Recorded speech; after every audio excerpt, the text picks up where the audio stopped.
We are back. Week 15 is here. I know you guys are excited for it. If you made it this far, congratulations. Depending on what type of league you played in for fantasy football, whether it's a 14 playoff or a 16 playoff, if it's 14, you're probably in the finals unless you're doing like ESPN and it is a 2-week one. If you're doing a 6-team playoff, then you're probably at the semifinals. It's big either way. So congrats to everyone out there that has made it this far. I know I have 4 teams currently that are one is in the finals and then 3 are in the semifinals. So of course I understand some people are probably nervous and worried about what's going to happen. Like, hey, yo, we need some of your information, your alpha. Who are the people to end up picking up? Who are the people to look into? And we're going to do this 2 different ways. So we are going to look into different people that are on the waivers that we should end up looking into. I will give you some more sports bets as we did last week. Previously, if you listened to the week 14 one, we did have some tough ones. We did end up going 4 or 5 in our sports bets. So not terrible, not exactly what you necessarily want, but we did have some home run hits. I predicted the Falcons, so I know that weighs out some of the other ones. So if we're going by units, yes, it was an L, but if we are looking at how much money you probably end up putting up, that Falcons one definitely does help you because a lot of people probably were not going to tell you to do that. But nonetheless, we're going to move on. We're going to run through everything as we usually do. So in the first game, and this is straight off the top, I did not end up talking to Steven beforehand. So all these picks we're going to do fresh off, and then I'll end up talking to Steven throughout all the picks. But so the first one we have is the Chargers and the Raiders. My first take with this is the Chargers essentially packed it up. Brandon Staley's gone, which needed to happen. And that was actually last week. That was like the big game because we're at week 16, and that Brandon Staley one is still I wanted to talk about. So Chargers Raiders, I thought the Chargers were going to win. It didn't happen.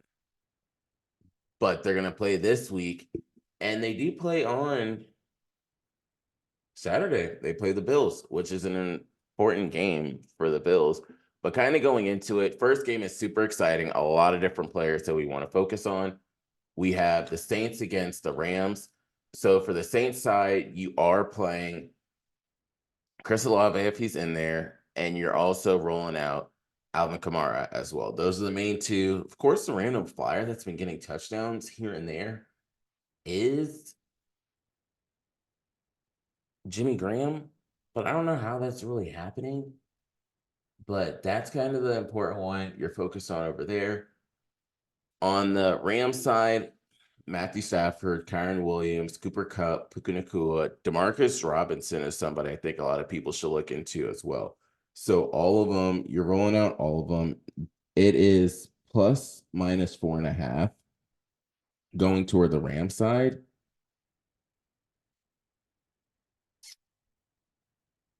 That's a tough one. I I'm going to go with the Rams, but the odds in the money line doesn't really necessarily make me want to do minus 4.5. I can see this kind of being closer. I can see the Saints. It can come down to a field goal of sorts because the Saints pick and choose when they want to do well. But I have the Rams in that one. The next game we have is the Bengals and the Steelers. Apparently, Jamar Chase is not playing, so you're rolling out T. Higgins and you're rolling out Joe Mixon. For the Steelers side, you are putting Deontay Johnson out there, Jalen Warren, and Najee Harris, but I don't feel super confident about the 2 running backs. We don't even know because Mason Rudolph is going to be the quarterback. It's plus minus 1.5. I'm going with the Bengals.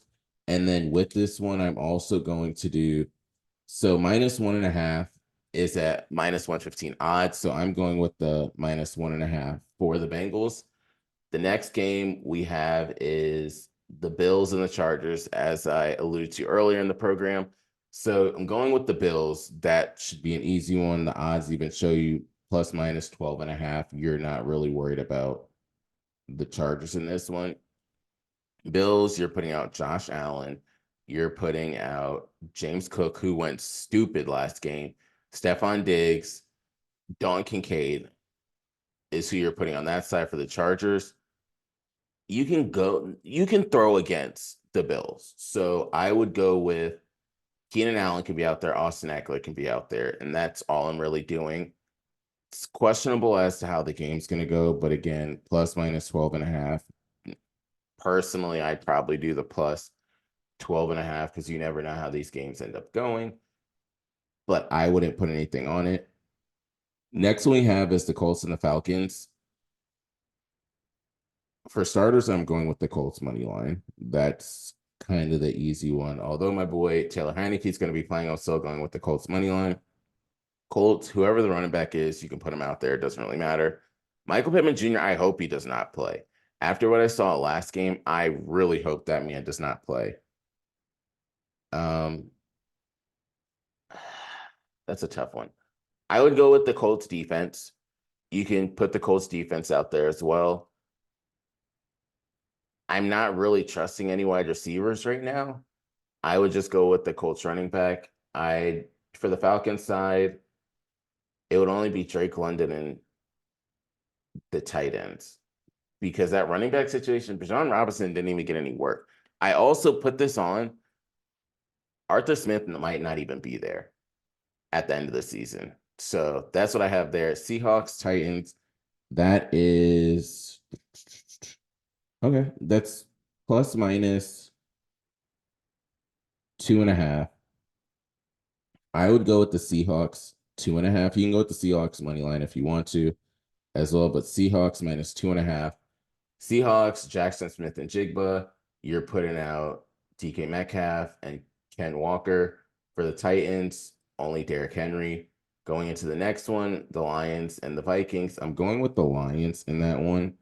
It's plus minus 3, or you could go with the money line. I'd probably just go with the money line, the Lions money line. And this one, just to keep it simple, but essentially you can do either one. For them, you're going with everybody. You're going with Jared Goff, Jahmyr Gibbs, David Montgomery, Amon-Ra St. Brown, Sam Laporta. That's a nice team. And for the Vikings, I don't know if Justin Jefferson at the time of this recording is going to play. So I would put out there Jordan Addison.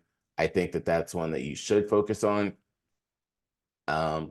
You also can put out Ty Chandler if he's there. I don't feel as confident with Alexander Madison, but I do feel confident with Ty Chandler. Going into the next game, I have the Lions, but going into the next game, Commanders and Jets, that's an ugly game. It's plus minus 3. I'm going with the Commanders in this one. And then also Commanders money line is plus 142. For the Commander side, the only one I'm putting out there is Curtis Samuel at this point. For the Jets, would only be Breece Hall, but I don't even feel fully confident in that pick over there. Going into the next game, and I'm skipping over some games that aren't really going to make a huge impact when it comes to the playoffs. But Green Bay Packers and Carolina Panthers, you could put out there the Packers defense. Jaden Reed is another one. Aaron Jones, if he's playing, is another one you're playing for the Packers. For the Panthers, Chuba Hubbard and Adam Thielen are the only two I would end up putting out for the Panthers. Another important thing is they just released Justin Houston, which is important because Justin Houston now will be able to go to a playoff team, and I think that that's going to help him, but also help any of these playoff contenders. Next one we have is Browns and Texans. I'm going with the Browns. The Browns have been just doing it. You could do minus 2.5, or the money line is minus 122. I'm taking the Browns money line in this one. Joe Flacco's been doing good. That Browns defense is nice as well. For the Browns, you could put out Joe Flacco and Amari Cooper. David Njoku is someone that I will keep hammering. David Njoku. Play him as well. For the Texans, if CJ Stroud is playing, you can go with Nico Collins or Noah Brown. Devin, that's really it. That defense is going to be stud. So I don't see the running game doing as much. Jacksonville against Tampa. I want to see what the odds are for this before I call it.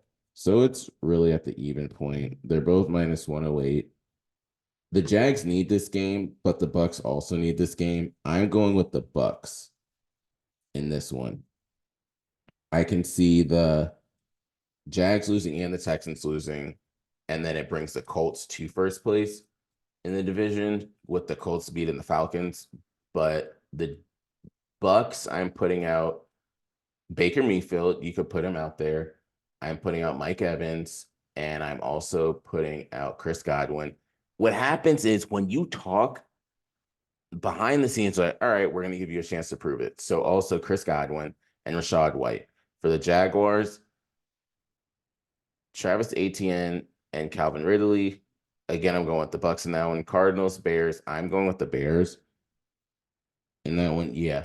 Justin Fields are putting out there. DJ Moore, you're putting out there. That's only it for the Bears. For the Cardinals, James Conner is the only one you're putting out over there.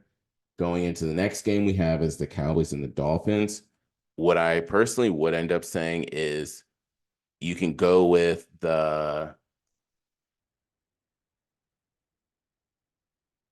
it's crazy, but I'm going to go with the Cowboys.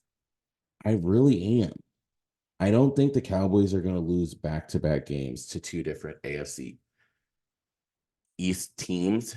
So I'm going with the Cowboys in that one. The Cowboys are rolling out Dak Prescott, Tony Pollard, Jake Ferguson, Brandon Cooks, and CeeDee Lamb. For the Dolphins, you're rolling out Raheem Mostert, who has been nice, Jalen Waddle, and Tyreek Hill if Tyreek Hill is playing. Going with the Patriots and the Broncos, I'm going with the Broncos. That should be an easy one. Yeah, the odds speak for it too. Broncos, you can put out Broncos defense, Cortland Sutton and Javonte Williams. For the Patriots, the only one I would play is Hunter Henry. And I think that that's a confident Hunter Henry pick you can do out there for that game. Going into the Christmas Day games, which is big because Christmas Day games are going to be played the same day as NBA Christmas Day games, which is important. And we have one really good game, two just mad games. So the Raiders and the Chiefs, I'm going with the Chiefs in that one. The odds should say it. Yeah, they do. Plus minus 10. For the Raiders, only one I'm putting out there is Devontae Adams. I have to see what's going to happen with Josh Jacobs. For the Chiefs, I'm going with Patrick Mahomes and Travis Kelce. You can put out Rashee Rice as well. I wouldn't be surprised with the Rashee Rice touchdown. Odds, I already talked about that one. It's plus minus 10. Going to the next one, the Eagles and the Giants. So it's plus minus 11.5. I will say the Eagles are going to win. You're putting out DeAndre Swift. You're putting out Jalen Hurts. You're putting out AJ Brown, Dallas Goedert, and Devontae Smith. I feel that this is a bounce back game for the Eagles. For the Giants, only Saquon Barkley, and that's going to be more so through the air, not necessarily on the ground, because the Eagles have been good at the run game. Final game is the Ravens and the 49ers. Before I give you my pick, I'm going to say on the Ravens side, Lamar Jackson. Don't be surprised if like Odell Beckham Jr. has a random touchdown. Isaiah Likely has been playing out of his mind as well. So Isaiah Likely is somebody that people should end up playing and picking up for the 49ers side. You're playing them all. Brock Purdy, you're playing Christian McCaffrey, Brandon Ayuk, Deebo Samuel, George Kittle. One, of course, is going to have a dud game, but the rest are going to make up for it. It's Russian roulette with this team. So that's what I would say over there. As much as I would want the Ravens to win, this is going to the 49ers. 49ers are going to prove that they're the best in the league. It's the 49ers and the Ravens, and that's just how this game is going to go. Other than that, that's all I have for you guys. It's at plus minus 5.5 for the 49ers. So you take with that what you will. I will honestly take that as well. 49ers minus 5.5. Take that to the bank. Till next time, this is Hayes. Good luck. We will catch you guys next week for whoever's in the finals.